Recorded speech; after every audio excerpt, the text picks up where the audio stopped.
Welcome in, everybody. This is the Falcons podcast. My name is Scott Kennedy. This guy over here is Nick Kendall.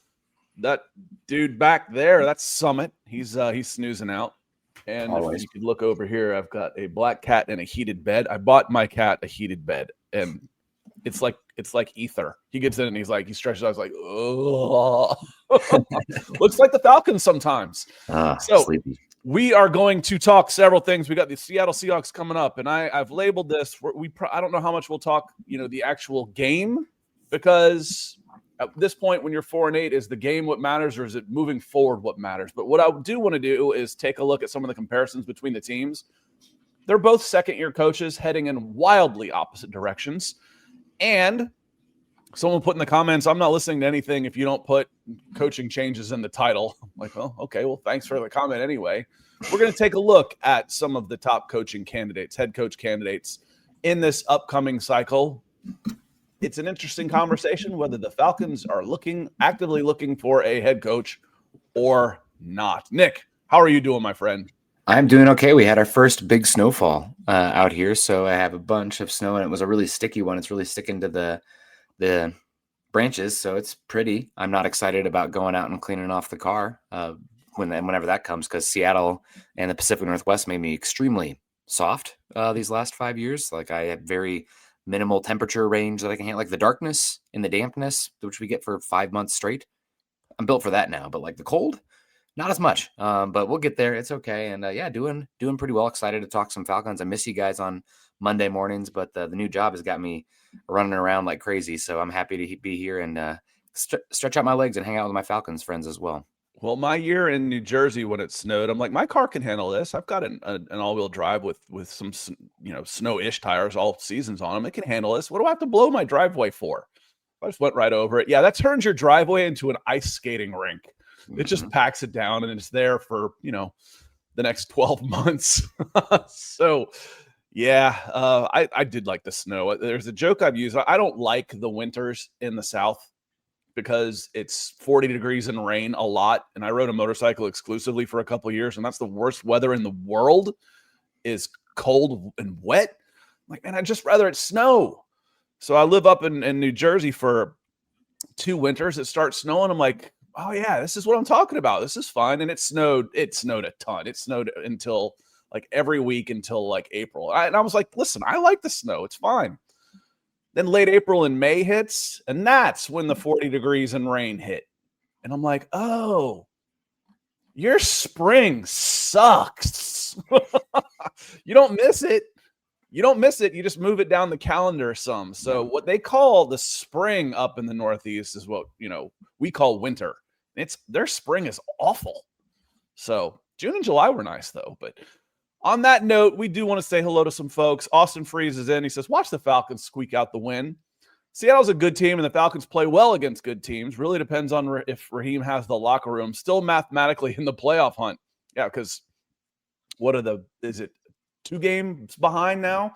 Everybody's just kind of eking around 500 in the NFC South. But, and I said this a couple of weeks ago, Nick, if I was a good team, I wouldn't want to play the Falcons. If I was a bad team, I would. I've moved off on that a little bit just with some of the injuries. If Drake London's not 100%, this team's not really capable of beating a good team. I mean, every week, I know, but it's a different team out there when you're running out there with, and I don't even say Kirk Cousins. Kirk Cousins is fully capable of engineering a win. But when he's throwing the ball to Darnell Mooney, David Sills, Kyle Pitts, Charlie Warner, Devin Tompkins, Dylan Drummond, you've got problems against a good team. Yeah, it's not a very good roster right now, and that's manifesting itself in the injuries. And you do have superstars, and you've hit on a lot of those, upper picks, but the belly of the draft has been hit or miss so far, and just the volume of those picks in that area. And it's kind of that New Orleans Saints model. We got to go get them. Let's spend 2 picks, 2 lottery rolls for 1. And you can do that every once in a while, but the level that the Falcons have done it has been problematic. And also when you handcuff yourself with a massive quarterback contract like you did with Kirk Cousins, it's the depth of the roster is showing right now. So it is unfortunate. but we'll see how they compete against Seattle, who's probably, I mean, they have an argument for the best team in football this season. I think there's 3 teams right now. Vegas agrees. The statistics agree. 3 teams in football that are like, I think a step above everybody. And it's the Rams, the Seahawks, and I'll throw in the Packers. I don't know. A lot of people will probably not because they've had some ugly primetime games, but when they're clicking, they are as good as anybody right now. And they have superstars on that team. They'll have to play prime time if they make the playoffs, though. That's true. That's true. And they well, they didn't play prime I know. time. I just mean like a national game. It might be in the afternoon. Yeah, but they looked unbelievable in Detroit. Like when Jordan Love's on, he's a top 5 quarterback. And then they've got a guy who can win a game by himself on the defensive side of the ball, which is a big difference. That's when you make a move like that. Yep. Want to say hello to our dear member. Thank you for being a member and for the support, Curtis. Says, morning, Scott and Nick and Falcons Nation. That's all, y'all. So Curtis says, good morning to you, too. He says, this is for the lights. Thank you. Forehead shining a little bit. I got the bangs moved off my head yesterday, so the forehead is out in its glory. Not much to say. I feel you on that one, Curtis. We always have something to say. That's why we're here. Someone came in the comments yesterday after Garrett's, are we still talking about this team? I'm like, yes. Why are you here commenting on a podcast? Yes. Who cares? Well, you do. You care enough to comment. Thank you on that. So not much to say, Curtis. I get it. You can sit back and listen and see if we have anything to say. And just looking at the numbers, Nick, 1998 will bother me to my grave. And it's not because the Denver Broncos won the Super Bowl. No, that's fine. It's like, that's not a Broncos thing. It's like, I'm not mad at the Patriots for that other game. This is a Falcons thing. It's not a Patriots thing. It wasn't a Broncos thing. It was one team that collapses and one team that didn't even come out to play. I was listening to, producing the Mile High Huddle podcast, and they were talking about 98, and how it was, workmanlike, and we're going to go out and just take care of business against this inferior team. And they did. And that bothers me because that's the perception. That Falcons team was so good.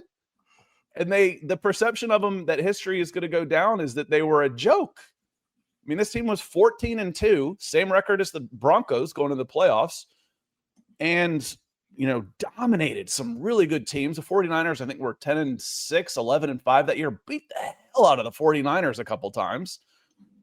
Dolphins were a playoff team, 38-17 to close out the season. I mean, that team was good. Top 5 offense, top 5 defense, journeyman quarterback, come good. You know who that sounds like right now? The Seattle Seahawks. The Seattle Seahawks are in that level. They've got a journeyman quarterback that is playing really well. It's Sam Darnold.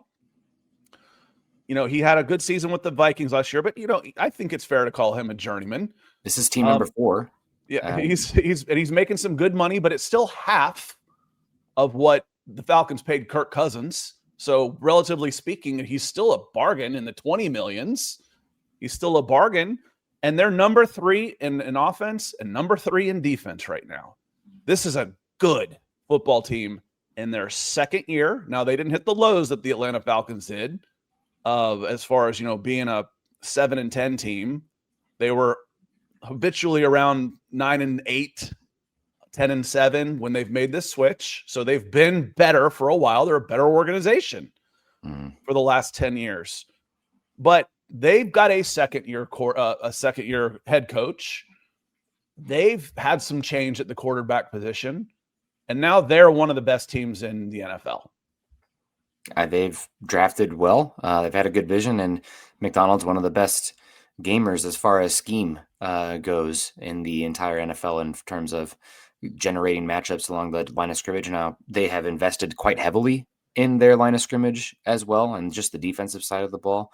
But it can turn around pretty quickly when you roll multiple 6s in a row, if you will. So, yeah, they're a good team. I think FTN, formerly Football Outsiders, DVOA, has them as the number 1 team in all of football so far this season. I mean, their most recent loss, Scott, was a game where they lost by 1 possession to the Rams on the road. Sam Darnold threw 4 interceptions, and they were still close in that game. So I know everybody was counting the Rams after that. I'm like, I know Darnold will do Darnold things sometimes, but a 4 interception game is an outlier, and they were right there. So They're as good as hope anybody. he doesn't And do that in the playoffs. That's the fear with Darnold. yep. Oh no, it's Sam Darnold again. The one thing I will get into though about the Seahawks team is that if they have any weakness on their offense or on their team in general, they aren't really a very good down your throat run game. They do not have the offensive line that can displace people at the point of attack. Now, that hasn't stopped Clinton Kubiak and that offensive passing attack to get under center, get into heavy personnel, and dial up shots. I mean, they are attacking vertically, probably more than anybody not named Drake May and the Patriots right now. A lot of thanks to Jackson Smith-Njigba, who's probably Offensive Player of the Year right now, over Jonathan Taylor, who's dipped a bit here as of late. But yeah, they're great, but they struggle to run the ball. And as we've talked about the Falcons a lot, Scott, that's their weakness on defense is the ability to get those run stuffs, those tackle for loss, and leak yardage in general. You're light up front. So that is something that with Darnold being how Darnold can be sometimes, I think the defense on the Falcons can do enough to keep this a game. I really do. I don't know if the offense can do enough to punch back with how they're built right now. But I mean, Darnold's got that bozo gene in him, as they like to say. So he could have a 2 or 3 interception game in, and if you can't lean on the run game, it could be closer than you think. Now, I'm not betting on the Falcons or anything like that. Like Seattle's really, really talented, but their weakness as a team is the area you really want to pick at and attack this Falcons defense. Yeah, and the bozo gene, unfortunately, that's not necessarily a big hit. We're not picking at Seattle. I've just got done praising the Seattle Seahawks and everything they've done, but Darnold's had his warts through the years. I mean, that's just a fact. He had his worst game, unfortunately. Like, there's good quarterbacks who have bozo gene. Like, sometimes you just you lost your mind. What were you thinking there? Did you watch Forgetting Sarah Marshall ever back in the day? It's like, you're doing too much. Get back down. Like, that's the quarterback. Well, you got to do something. Yeah. That's like, no, you got to do more than that. I referred to Jay Cutler as the dumbest smart guy I ever scouted. Yeah. It was just sometimes, but playing within that. And you mentioned I wanted to see is because I was looking at their individual stats. I'm like, well, their individual rushing, looks pretty good. Kenneth Walker's got 750 yards and Zach Charbonnet's got 400 and stuff. They've outgained their opponents 1,400 to 1,000 in the rushing game this year. So they're winning there. But their rushing offense, yards per game. Let's see if I do yards per game. Where the hell are the Seahawks? I have to control F them because their mid-pack is where they show up in yards per game. They're at 116. The Falcons are at 123, which is a 7-8 yards. It's a 10-spot difference. That's how small the margins are in this. Do want to say hello to some more folks out there. And then we'll come back to Kubiak as well. Talking about there's a conversation of, we should win this one because we're not supposed to. I saw, excuse me, Mark Raimondi talking about the Falcons are 1-6 in games they were favored this year. I questioned that a little bit. The only game they've won that they were favored, because they were underdogs on the road to the Saints. I can't remember a game that they won that they were favored. I'm sure there was one. I'll look it up. I don't think they've been favored in 7 games, though. Washington Commanders with Mariota coming to town. Were they favored that game? That might be it. I think so. they might have been too, but I don't remember them being favored in 7 games. I was looking at it. I was like, okay, this one was close because I don't think they were favored against the Buccaneers at home. I think that was 1.5 to the Bucs. But either way, we've talked about this before. When they're supposed to win, they don't. And that's a problem. That's a problem. You're 4-8 because you're not going to get picked in. But this is a long-standing thing. There's a few universal truths among fans. The media hates us. The announcers are biased, and the refs are screwing us. Always. I don't listen to that from any fans because you all say the same thing. And it's never the quarterback's fault. Every fan, no matter what podcast, what group of fans, they all believe that. I'm like, they can't hate all of you. They just can't. Except everybody agrees that the Kansas City Chiefs get favorable treatment. That's the one thing everybody agrees on. So where was I going with this? On the universal truths, penalties were good. The media, that's what it was. The stat that kind of blows my mind is, Vegas hates us. What do they know anyway? The over, under, and wins. The Falcons have only hit the over once in the last 8 years. So, oh, the media hates us. Vegas hates us. What do they know? They're always predicts us to lose anyway. No, they're not. They haven't hit, and right now I think it was 6.5 going into this year. You want to bet on 7 wins right now? I did. I took the over again because I underestimate coaching. I go and say how Sean Payton is worth a first-round draft pick, and then I totally ignore Raheem Morris and his coaching staff, rookie coaching staff coming in. Totally blow it off. I'll just assume that these guys know what they're doing. Well, that's a really bad assumption. Yeah, I mean, it's been frustrating. Yeah, we do tend to. I think that should be definitely used as an indictment on this coaching staff that not only like, they were set up for failure, blah, blah, blah, or whatever. It's like not according to the Vegas line consistent, like one season, one off, teams surprise. Some guys don't land, but if it's as consistent as we've seen, there's major problems going on and major problems. And it's not like you guys play in the NFC West, right? Like you have 6 games a year against lesser opponents than every other conference out there the last few years. Now, Tampa Bay has been, hit or miss, but they haven't been a top 6 team in the league. They've been right there around 8 to 12, and that's good enough for the South as it's been constructed the last half decade. But you guys, it's frustrating because it's really hard to build a program with consistent instability, but there's also the sunk cost fallacy, right? If it's not working, you shouldn't wait around to see if it does work. You need to get the right people and direction because time's a wasting as well. So it's not a good spot to be. You do have some players in place. And there's always examples every year of teams turning around rather quickly. This isn't the NCAA where you're kind of a little bit more entrenched, unless you're Kurt Cignetti at Indiana, which I still don't understand what's going on there. But that's you have a chance to turn it around pretty quickly in the league. Yeah. So why not the Falcons? Maybe this next one is the one that gets it right. And Sam's remind us, he says, both Sam Darnold and Seattle both torched us last year. Yeah, that was a lay down game as things were going down in Minnesota. And Sam Darnold had a big game, but Seattle, the Falcons were playing pretty good football. That was when the Falcons started 6-3. That Seattle game was one of the 3. That was Seattle came in and just stole our lunch money. And that one was one where I really started seeing chinks in Jimmy Lake at the time because they got out there, they still weren't sacking anybody. They were on a historically low sack rate. It was like 11 in 10 games. They were on pace for like 15 sacks. It was ridiculous. Yeah. And, but they're 6-3. I'm like, yeah, but it's not sustainable. It's not sustainable. It's like, we had our highest pressure rate in this game against the Seahawks. Like, you didn't pressure Geno. Geno sat back and waited as long as he could. And then when he saw pressure, he delivered the ball, picked them apart. That was kind of the blueprint for the rest of the season then. Just take what they give you because they're going to give you the entire middle of the field underneath. They're going to give you intermediate routes all game long. So that was really when it started showing some of the chinks, and because they were 6-3 playing some pretty good ball, and Seattle dominated. Yeah, that game. Yeah, and Rusty's not buying on this. He says, cash out and refi all the equity in your house and put it on Seattle this weekend, boys.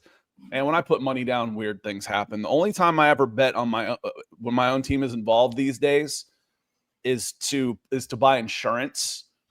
I should have put $1,000 on the Patriots in the Super Bowl. I should have. It would have been worth it. I would have happily blown $1,000 in January of 2017 to not have to deal with that for the rest of my life.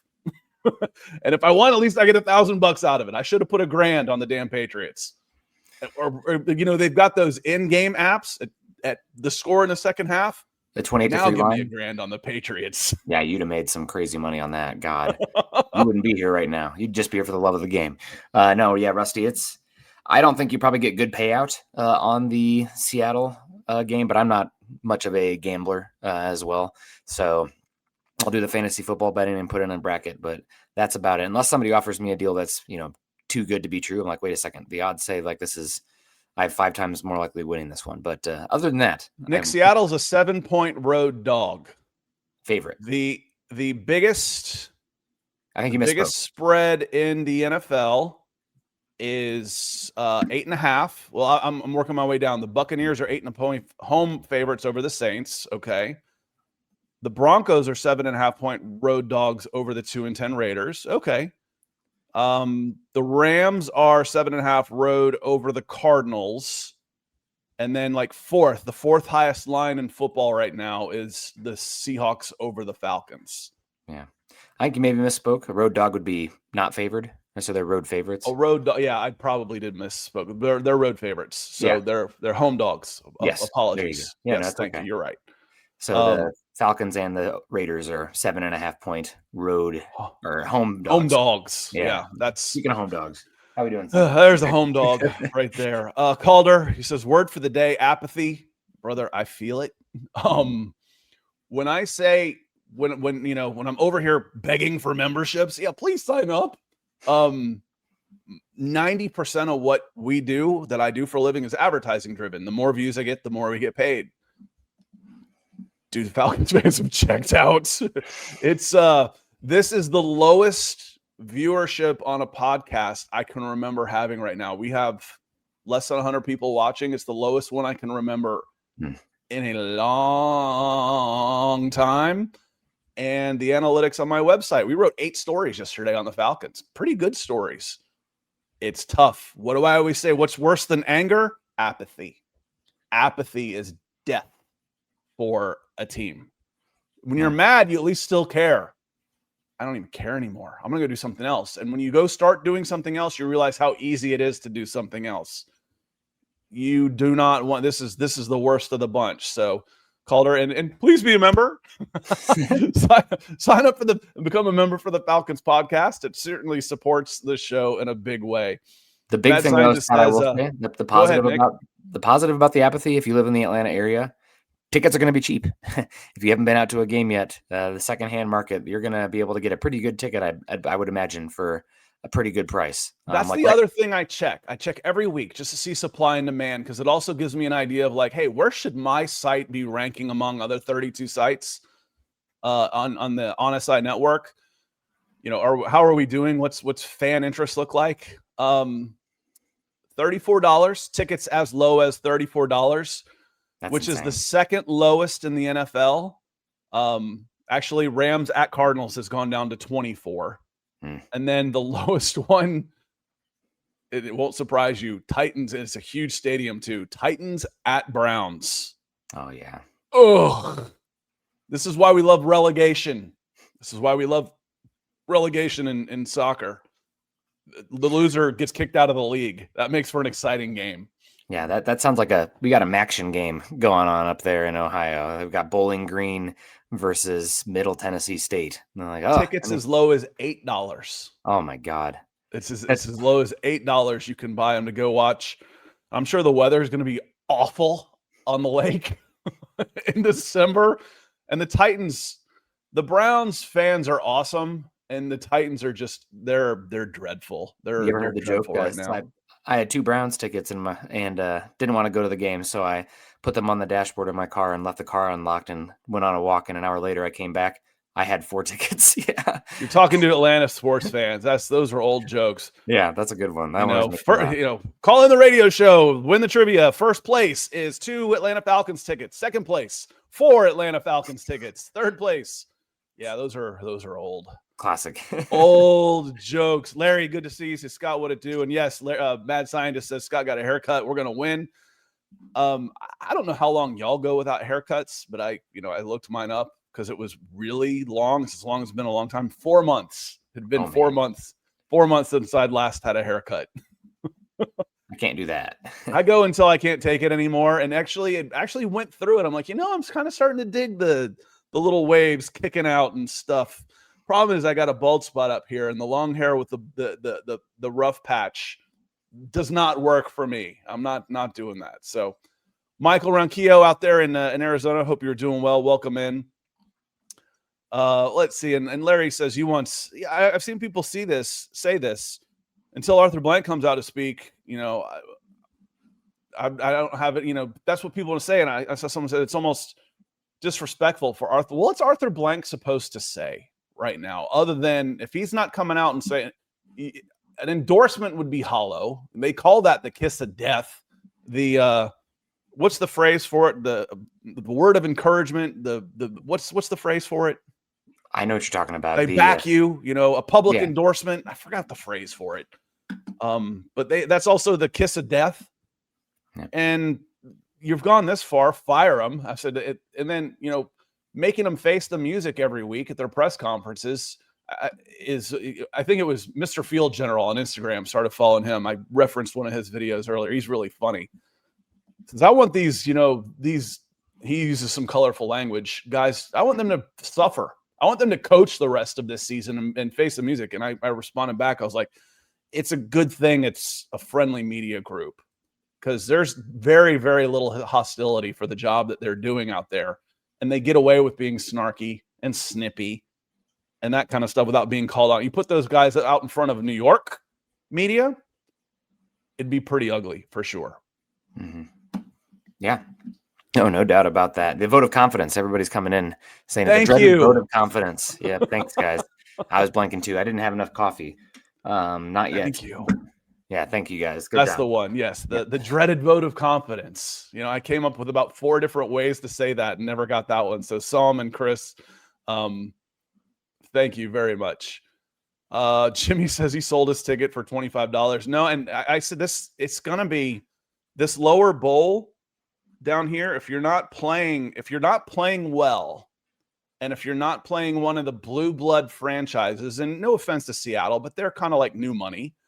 They're West Coast, really the only West Coast blue blood team. And when I mean West Coast, I don't mean Denver. Denver is one of those teams, but it's the 49ers. The Rams have moved around a lot, and it's not Arizona. Seattle, they're not 100 years of Green Bay Packers, of Chicago Bears, of New York Football Giants, of Pittsburgh Steelers, of all these Midwesterners that have moved down here like my parents did. Yeah. This bowl for this game is going to be empty. Empty on Sunday. It'll be sold out, but it'll be empty. The lower bowl will be empty. Yeah, it'll feel weird. Yeah, not a good time, but it's going to be worth it. The Falcons will turn around at some point. I'm pretty positive. We got Og coming in with a beautiful mountain landscape picture. Always got to give a shout out there. He says, if the Seahawks beat the brakes off the Falcons at home, Blank will be forced to make changes.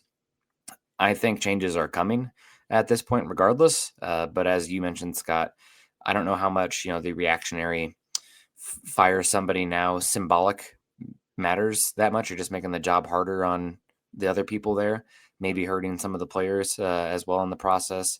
I think it's probably too late to get that, interim coach bump. Like, what does that really even matter at this point? So you're probably writing it out. God, man, I just can't imagine bringing back the decision makers for this team at this point.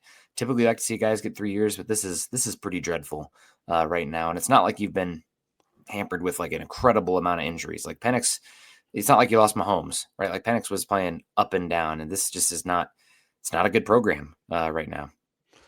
Yeah. And, I talked a little bit about on Monday, the snark, and I gave Raheem a little bit of benefit of the doubt for, snapping back. I'm like, oh, you really want to fire somebody right now, don't you? That I'm like, well, yeah. He's not going to fire somebody in a press conference 15 minutes after a game, and he's not going to publicly say that he's going to anyway. Could have handled the question better. Doubled down on Monday, and we're talking about Marquise Williams, a special teams coordinator, who I have publicly and will continue to publicly say something is just weird with that. Wrote the story up after, I think it was Joe Patrick asked the question, how come Ike Hilliard gets fired? And he answered it. He asked it nicer than this, but how come Ike Hilliard gets fired and Marquise Williams still has a job? Well, we think that Marquise does a better job of communicating to the players. In other words, Ike Hilliard was pissed, let it known that he was pissed and undermined the coach and was fired. But at what point do results matter?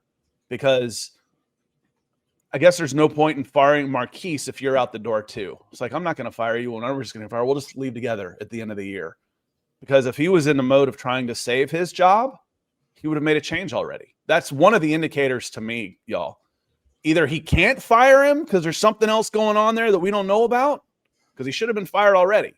Should have been fired this offseason with Jimmy Lake and the defensive line coach. Marquise Williams should have been gone too. He wasn't. Got the worst unit in the NFL. That's not hyperbole. The Atlanta Falcons special teams are the worst special teams unit in the NFL. They were bad last year. They're worse this year. Something's going on there. So if I'm looking for an indicator of what makes you think that, other than the record, what makes you think that they're going to have the stones to fire Raheem Morris after 2 years, that he'll go out and do it? Like, because if he was trying to save his job, Marquise Williams would have been gone. I think they're just going to all go together. Mm-hmm. Yep, dead man walking, as they say. Maybe your season can be saved, though. I did see Desmond Ridder was released by the Vikings. So if you guys want to get that jolt in the arm. Poor guy. He made the practice squad for a week. And you saw what Max Brosmer looked like versus Seattle. So, man, yeah. Yeah, I mean, Ridder looked okay in an Arthur Smith offense where remember, all we kept saying was just don't lose it. There's enough talent. Don't lose the game. Don't lose the game. Don't lose the game. What would he do? He'd lose the game. Yeah, no. I had to try to make the quarterback-proof offense, but at some point in the NFL, push comes to shove, you're going to have to be a drop-back passer. We got Calder coming in, out there lifting weights and being a member, so Calder does not skip leg day either. No, God bless. So, yeah, good on you. Yep. Be like Calder. Thank you for being a member, my friend. It's like I said, it certainly supports it. When we need the diehards, we need the ride or die diehards, and when toughs get going to keep us going, because a lot of the I'm not going to say casuals. That's got a negative connotation to it, but they normal fans, not crazy people like us, they kind of check out. So thank you so much for that. Want to say there's something else in here. We still haven't heard why Ray was let go. There was Ray, I think, stuck up for Ike Hilliard and was part of a voice that was differing than what Raheem Morris wanted to hear. And they may not have done it the right way. That's reading between the lines. There was some dissension going on, which, right or wrong, if you're being undermined, you've got to make that change. You do. I mean, or, you try, if it's reached a point where you cannot work together. I mean, I don't want a bunch of yes men. I want to be challenged. Nick's done it 3 times on here. Hey, you're wrong about that. Yes, you're right. I was wrong. Thank you. You want to get it right. It's a problem sometimes. Yeah, you don't need to correct everybody. Yeah, you need that. I hate being wrong. And if I'm wrong, I want to know I'm wrong. Don't let me keep being wrong. Tell me. But I think that had something to do with it. And as Jimmy says, imagine we finished worse than we did with legendary Ridder and Mariota. Well, it was 7-10 then, but in 23 they had a better team and finished 7-10 with Ridder and Taylor Heineke as they shuffled quarterbacks in. They benched Ridder twice, so he was a 3-time starter. Ridder was in that 23 season. Just because I talk about it here a lot. I mentioned this. I put it on the artwork for here, the thumbnail. I call it Last Chance. Why is it a last chance? Because one more loss and it's mathematically impossible to have a winning season. So it's still possible to have a winning season at 9-8 and save their jobs. Still mathematically possible, however improbable it might be.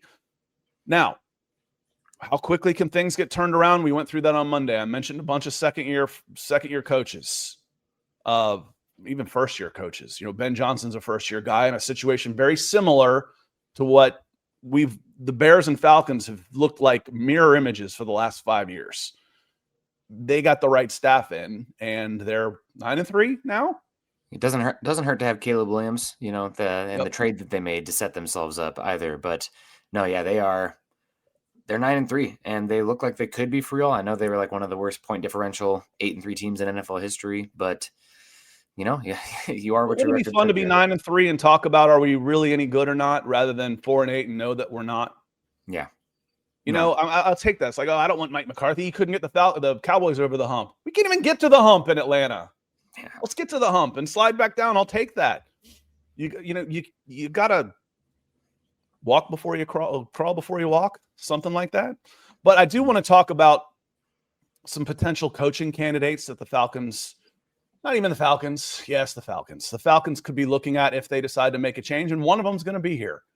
Clint Kubiak is the offensive coordinator for the Seattle Seahawks, and he has their team in the top number 1 in points, I think, pretty close. But as one of the top offenses in the NFL with Sam Darnold, a talented but flawed quarterback, for a defensive head coach, Kubiak has bounced around a little bit, but he's young, and coaches do that. It's a tough life on a family until you make it and get enough money. You don't have to worry about it anymore. But he's 38 years old and is having a phenomenal season with Sam Darnold and the Seattle Seahawks. I think he's probably going to be a head coach next year, Nick. What about you? I think it's definitely possible. I mean, we'll see how it plays down the stretch here. But you go over the names. It's not a very good crop of resumes right now for the head coaching candidates coming up this season. And it's especially not good for teams that are looking for offensive-minded head coaches, offensive coordinators, because we've kind of reached the point in the league where a lot of those guys have been hired and are calling their own offenses for the most part. So you don't have as many CEO types running these teams with absolutely electric top offenses. So, I mean, he's definitely somebody who could get hired. He has that new car smell as well, right? We haven't seen him fail, so the possibilities are endless, unlike somebody like Mike McCarthy or Jim Nagy, right, who are offensive-minded still but have had failures in the league. But, he's definitely somebody that I would imagine gets hired this cycle. He's not my number one, but I don't think he's always the most creative with his run designs, but he has the pedigree. He's been around the league too, so he's got connections. Hopefully he can bring in a good staff around him. That's the unspoken biggest thing about a good coach is it's not like, I mean, you can be a good coach, but are you surrounding yourself with a good staff is probably as important as anything, honestly. Right. So we'll see. But I definitely think he's going to get hired this cycle. I think so too. And I like I like what he's done without the Superman quarterback. No offense to Sam Darnold and Seattle Seahawks fans, but Sam Darnold isn't MVP type. He's not Nathaniel Hackett and Aaron Rodgers. I don't really care who Aaron Rodgers' coach was when he was 33 years old. Aaron Rodgers was one of the best quarterbacks to ever walk the planet. Yeah. You're going to look good as a play caller if Aaron Rodgers in his prime is your coach. Sam Darnold's not that guy. Geno Smith wasn't that guy. If you're having success with those guys, you've got people willing to execute a plan and a system, and your system is good. The Falcons system from the top down is broken. They've got to fix the infrastructure before I worry about Michael Penix or Kirk Cousins. I don't care. Is Kirk Cousins going to? I mean, is Michael Penix going to come back healthy? Right now, does it matter? To a certain extent, you got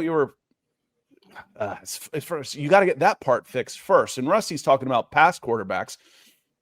And I've got, this is a great question, and I think it could turn into a good conversation for y'all.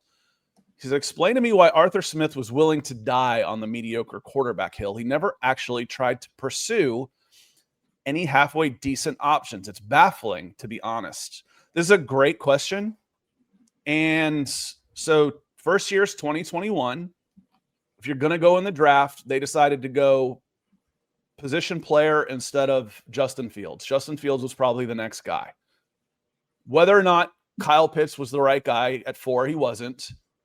Justin Fields probably wasn't the right guy at number 4 either. So that was your best option. And then it was either Mac Jones. Am I going to use a number 4 on Mac Jones? So those were your options there. So you rode with Matt Ryan. That offseason, they did pursue a high-profile quarterback. His name was Deshaun Watson. But they were already dead broke in salary cap. They would have figured something out, stripped the team down to nothing. And then we already know what a disaster that was going to be. The Lamar Jackson thing was never a thing.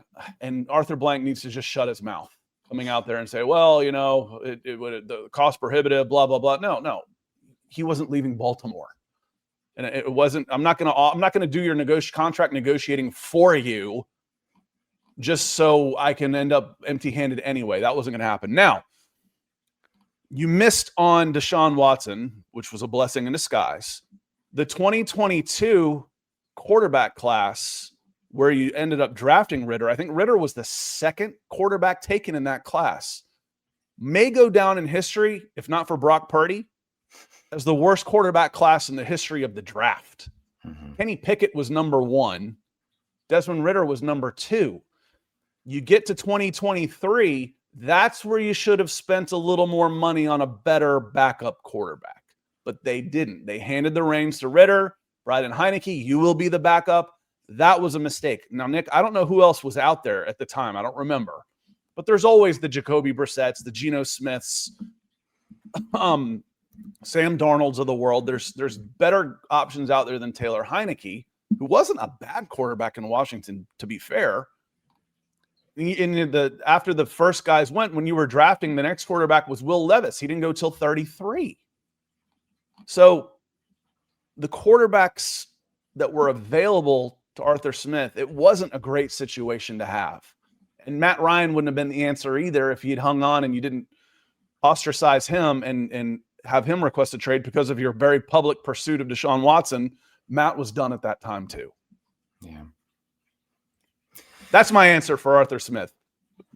Yeah, I mean, hard to win when you don't have the quarterback at the end of the day. And, you are still, the buck stops here. So you are responsible for the product on the field, and shoulda, coulda, woulda, it's figure it out. And it's, again, if we talk about it, it's a sunk cost fallacy.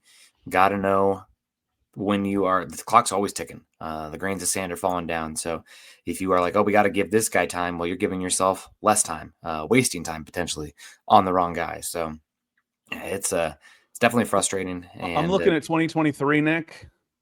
It's top free agents that year. I didn't get anybody in the top 10 that was a quarterback. I'm down to 15 quarterback. Daniel Jones was out there. Geno Smith was out there. Daniel Jones never hit free agency, though. He didn't hit free agency. Okay, I was looking at a list. You had Derek Carr. Jimmy Garoppolo was the number 1 ranked free agent quarterback. At number 23 was Jimmy G. Should you have brought in Jimmy G over Taylor Heineke? Probably. He wouldn't have broken the bank. He spent a couple $100 million in free agency that year and did a good job doing it. Anointing him the starter was a problem. Jacoby Brissett, I mentioned him. He was 40. He was ranked number 40, so he was the number 2. So Jimmy G was a guy I probably forgot about that was available, and people probably would have lost their minds if you signed Jimmy G. There's Calais Campbell all the way down at 53 and David Onyemata at 56. Those were underrated. Teddy Bridgewater at 60. I mean, Teddy Bridgewater was your 3rd highest ranked free agent quarterback on that, and the draft options were bad. They were bad. So it was a great question, Rusty. Thank you for the support. And they should have been more. He didn't need to be anointed the starter. It should have been an open competition, and they should have done a little bit more to bring in more competition for Ritter. But they did try and go after Deshaun Watson, and then they passed on the only guy I can think of in that span that they passed on at the time was probably Justin Fields. Yeah. I mean, there was that year where the Kirk Cousins year, you could have gone a little bit more short term. I think. Yeah, but that wasn't Arthur Smith. So that was the question. Yeah. It was a question about Arthur Smith in 3 years. Why did you bet? Why do you bet a promising 2023 season on Desmond Ritter? That was a bet. That was a bad bet. Yeah. You needed to hedge your options more carefully there. So I agree. But the options weren't great. They weren't great. And again, if Matt Ryan wasn't the difference either. Matt Ryan was 2020. He was out of football in 2023.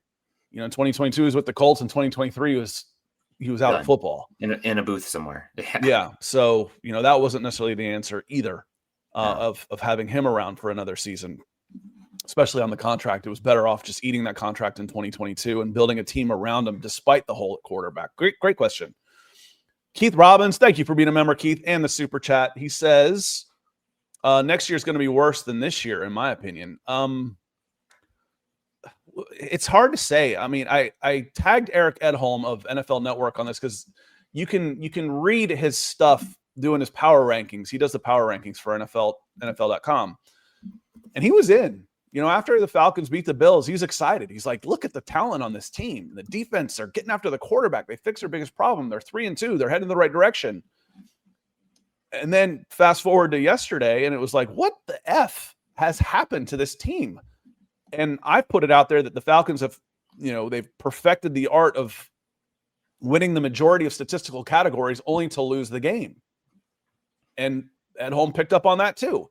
And he says it could be not my story. He has just picked up on the same trend that they're winning rushing, passing, defense, sacks, penalties, turnovers most of the time, at least pushing even time of possession, winning all that and then losing close games because they're so bad on third down and their special teams are so bad, which indicates it could be a quicker turnaround than people might think. This team is closer to being 8-4 than it looks based on their record, because they find creative and interesting ways to lose that are fixable. Nick, a lot of the places where they're losing, it's fixable. Better clock management, better special teams, make a kick coverage. That's fixable. That's not the end all be all. Now, what happens at quarterback next year, Nick? There's the question. Yeah. And the offensive line getting older and everything like that too. But yeah, it's a lot of it comes back to coaching. And I know you don't want to give that top pick to the Rams, but I think maybe the worst thing for this team to do is to go, the season's done, not making the playoffs, but to go on a run here and be like, oh man, that hope, look at us. Maybe Raheem Morris gets another season. I don't know if I can buy that. I think you need a program change here. So we'll see. And I know that a lot of maybe it's just outspoken minority, but a lot of the fans want the offensive minded coach. But for me, the one who I think is from the crop that's currently available, we'll see who's available, because there could be some good coaches that are fired or potentially on the trade block. But right now, my guy I think would be Robert Saleh, just because I've been so impressed with him keeping that unit together for the 49ers, because they have been decimated with injuries, Scott. I mean, you lose 2 all-pro players in Bosa, as well as, of course, Fred Warner, who's a first ballot Hall of Famer and one of the best 5 linebackers of my lifetime, I think. And that defense is still playing tough, good football, taking the ball away. They also lost Michael Williams, who was a big part of their early down run defense. So I think Saleh is somebody who, and we've also seen what the Jets have turned into this season. Like, he had a pretty competent program out there for the most part, despite ownership making decisions based off Madden ratings, if you recall that story. Unbelievable. But then you had the Aaron Rodgers circus that you had to deal with, the Zach Wilson trade as well, that again not exactly his choice at the end of the day. And that defense was playing really good football for the most part. I also think you get the added bonus of maybe some defensive continuity. Maybe you keep Ulbrich, who's not been a world beater, but again, so much turnover, keeping some identity the same, some of those relationships, I think is a positive for me for Saleh as well. I would assume that that'd be an option. But yeah, it's still oh man, what does that mean about Penix and the offense at the end of the day? Brother, I know that's the big question, but first we need to get competency and everybody pull in the same direction from an organizational perspective before we can even get there, I think. So right now, my number one choice is Saleh. I'll be curious to see what happens with Mike Tomlin, Kevin Stefanski as well. Another name is the offensive guy who's, talk about a terrible program out there in Cleveland where not much of a chance. Those guys would be interesting for me as well. But yeah, those are the ones that stick out for me. And we got Michael Rojas saying Saleh took 2 shots at quarterback and got it wrong both times. I don't think Saleh was calling the shots with those first-round quarterbacks. I think based on what we've heard about Woody Johnson and his son, especially quarterbacks first round are typically ownership decisions as much as anything.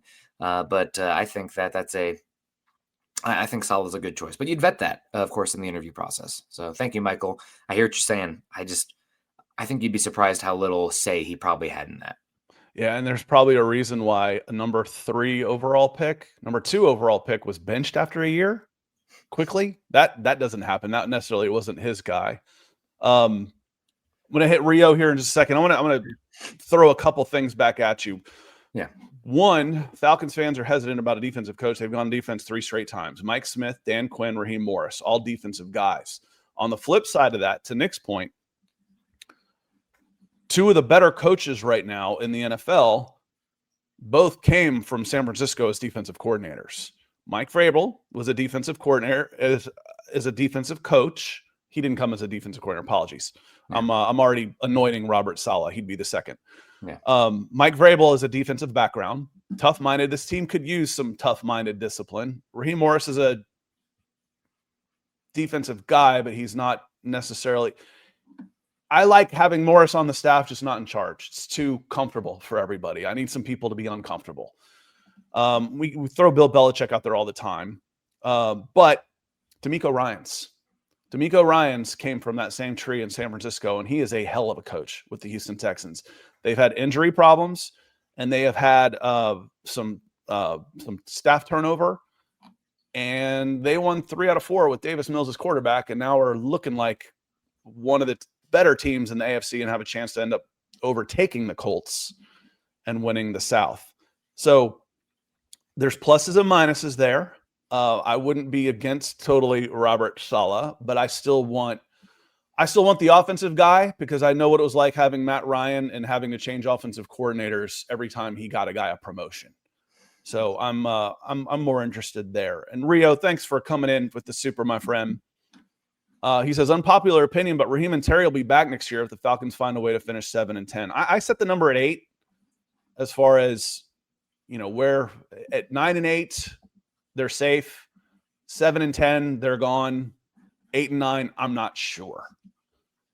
Right now, and now, but that's at the beginning of the season. Right now, to go 8-9, you'd have to finish what? 4-1? Oh man, how great would that be? That would have, what was that, 2019, 2020? Is that 2019 where they finished strong after a horrible start and everybody's like, let's run it back. And then they started 0-5 again. It would be a replay of that.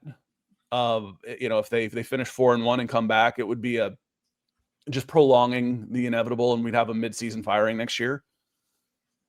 If they go 7-10, isn't that, what is that, 3-2 to go 7-10? I think so. Yeah. 3-2, and they're 7-10. I don't. You got the Rams and the Seahawks left still too. I mean, yeah, Rams and Seahawks, and then you say, oh, they can beat the Cardinals, the Saints, Bucks, and then if they play the Bucks twice. Felt like they've already lost to the Bucks twice, and the Bucks play the last game. Maybe they've already clinched and they don't have to play, and they're resting everybody, and you win and eke out 7-10.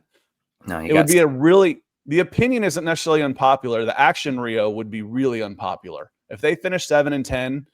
And Raheem, Terry Fontenot has more backers. That one would be more split. There's people out there that want to credit him for anything good and absolve him for blame for anything bad. They're out there. So none of it's his fault. All right. Then why do they suck so bad when he's a general manager? That was everybody else's fault. Then what's he doing? What do I need him for? He might get scapegoated. He may be amazing, but 5 years as a general manager, when you've had your best season was 8-9 with 4 7-10s, brother, you're toast. And the trend is bad. And you look like you're getting worse, not better. Yeah. And you left the cupboards bare as well. Like it's harder this offseason. And I granted you have some free agency money, but free agency isn't what it used to be. I mean, these teams have cash, and you see what the market looks like every year. The top guys, not always the best. Now there's diamonds in the rough, but you're not really getting too many, second contract difference makers at premium positions ever. There was another question here. So yeah, it would be very unpopular. I think Arthur Blank would have. There was a comment in here, and I don't know if I can find it. Apologies. And it might have been on Facebook. Someone saying that, Troy, good morning. Hope you're doing okay. I can't find it again. Apologies. But he's saying, I've been a season ticket holder for 10 years, and I'm waiting to see what happens. If they run it back, I'm canceling them. If they do this again, I'm canceling them. That's the only way to speak, really. I mean, that's all you got. I get it. It would be a really hard time. They'd have a really hard time selling that back to the Atlanta Falcons fans. Do they care? again, profits are up, value's up. Everybody in the room is well paid and happy. Well, what's the problem? My business is awesome. Do they know it? I don't know. I mean, yeah, you've got basically an unsinkable product. You don't even have to win. Guys, y'all need to watch soccer. Promotion and relegation. It's amazing. You finish bottom 3, you're kicked out of the league. It's amazing. They punish owners that don't give a damn. They boot them out of the league. It's so awesome. Not the Billionaire Boys Club. What about Todd Monken? You think he'll get some looks this year? Maybe. It's just they have not been that good this season. Offensive coordinator-wise, Todd Monken's out there. We've talked about Joe Brady, but, he's a little scary because he's got the Josh Allen, super button to push. Now, granted, their defense is terrible. And you might be able to hire Jackson. What was that? Lamar Jackson, right? I was saying Joe Brady as well. I'm just talking about Brady. offensive okay, yeah. coordinators. Monken's possible. Right now, I think your offensive-minded people, though, are your possible retreads that don't get you too much excitement. I mean, Brian Dable, a retread, but maybe somebody out there. Yeah, Clint Kubiak's got that fresh car smell, but we don't know if he'll work out. You've already had Arthur Smith, of course, and you have Matt Nagy out there as well, and Mike McCarthy. So, I mean, again, McCarthy scares me just because I was very frustrated with the offense the Cowboys had. I thought that there's so many easy buttons, and you didn't push them very often, and made Dak hit S tier throws over and over again. And now look what Dak looks like this season with Shoddy there. I'm I think he was holding that Cowboys offense back, but I don't know. What do I know? So I'm not as big on Mike McCarthy at the end of the day, but I mean, you got Nagy. It's not a good crop, Scott. The one name I will toss out there, which is not going to happen, but money and turnover always makes things interesting. But Dan Lanning out there at Oregon, I think at least I have to toss him out. I don't think he's leaving Oregon. He got a good gig there. He's doing great. I think they have the number 4 recruiting class coming in right now as well. Second in the Big Ten. USC's got a big class coming in, but he's lost both his offensive and defensive coordinators this offseason. Defensive coordinators going down to Cal. Offensive coordinators heading off to Kentucky. Maybe that turnover changes things. I don't know. I mean, he's definitely the most sought after potential coach from college to the NFL. So, and that's a weird jump for me now. The game is so much different, or maybe it's not. Maybe it's not different. It's basically professional football. It is, but the recruiting's different. It's just with open free agency, and I can outbid everybody. If they had a real salary cap, and a 55-man roster, then you're talking about the same thing as the NFL. Yeah. But so I'm just hesitant there with the way things have changed. But I know college coaches want to jump to other ranks because college has become too much work. Yeah, too much work on this. Michael, how about Thomas Brown, Tucker grad, University of Georgia grad? I've seen his name pop up every once in a while. I just don't know what else he's done. What is Thomas Brown doing these days in New England? He's the pass game coordinator for the Patriots, I believe. So he's not even the offensive coordinator. He's underneath Josh McDaniels out there with Drake May and that Mike Vrabel staff. It's a pretty big jump for him, but it's definitely bring him in for an interview, right? I mean, is it him partially that's unlocking Drake May, or is Drake May just a freaking superstar? Passing game coordinator there. Would it be nice, Nick, is if you've got an offensive head coach, this is a guy you can poach as your offensive coordinator. Yeah. And let him get him in the pipeline too. So, that makes sense also on him. So, on that note, we are just about to get out of here. I'm going to hit Rio again, though. He's got another unpopular opinion. I love it.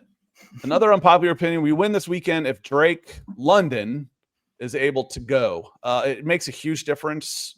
I don't know. First game back from an injury like that is usually not great.